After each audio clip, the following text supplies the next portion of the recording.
Gel pen और diary, इनको smartphone के ज़माने में कोई पूछता होगा या नहीं, ये ऊपर वाला ही जाने।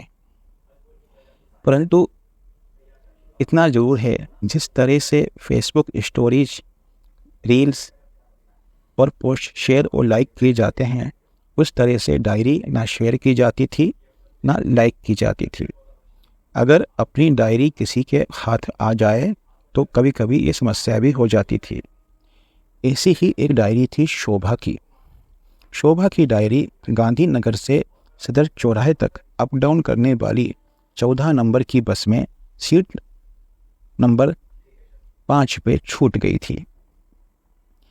वो डायरी मिली अंतर्मुखी स्वभाव के अविनाश को। अविनाश को डायरी तो मिल गई, पर डायरी पढ़ना भी, मतलब किसी और की डायरी पढ़ना भी एक पाप से कम नहीं था।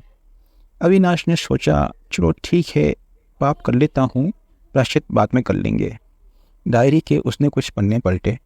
रंग बिरंगी स्याही में कुछ कविताएं, कुछ शिकायतें और कुछ समस्याएं लिखी हुई थीं, जिनको उसने गौर से तो नहीं पढ़ा, लेकिन सीधे जा पहुंचा पेज नंबर 1 पे। यहाँ पे नाम लिखा था शोभा गुप्ता। डेट ऑफ बर्थ थी 23 फरवरी 1977 और पता था गुलाबगंज हनुमान मंदिर के सामने। अंतर्मुखी अविनाश को ये एक अजब एहसास था। उसने सोचा, चलो आज शाम को इस पते पर जाया जाए। सूर्यास्त होते ही अविनाश हनुमान मंदिर पहुंचा। हनुमान मंदिर में दर्शन करके वो डायरी को हाथ में लेके बाहर चबूतरे पे बैठ गया। मंदिर के सामने 4-5 घर ही थे। वो वहाँ 35-40 मिनट बैठा तो उसने आभास किया कि बाईं तरफ के एक घर में खिड़की पर से हलचलें हो रही है और वहाँ से उसी को देखा जा रहा है। उसने डायरी उस तरफ कर ली। हलचल वहाँ अभी भी हो रही थी। उसने कनखियों से देखा तो शायद पर्दे के पीछे से उसी की तरफ देखा जा रहा था। उसने डायरी चबूतरे पे रखी और वो मंदिर के अंदर चला गया।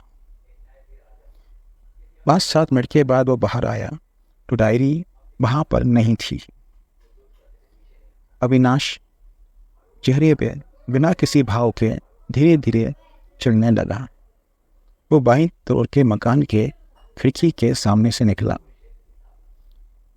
खिड़की से ठक ठक की एक आवाज़ आई। आवाज़ सुनते ही अविनाश के दिल में गुदगुदी होने लगी। धड़कनें बढ़ सी गईं और चेहरे पे मुस्कान हो गई, लेकिन वो रुका नहीं। वो धीरे धीरे वहाँ से चलता गया और गली के बाहर निकल गया।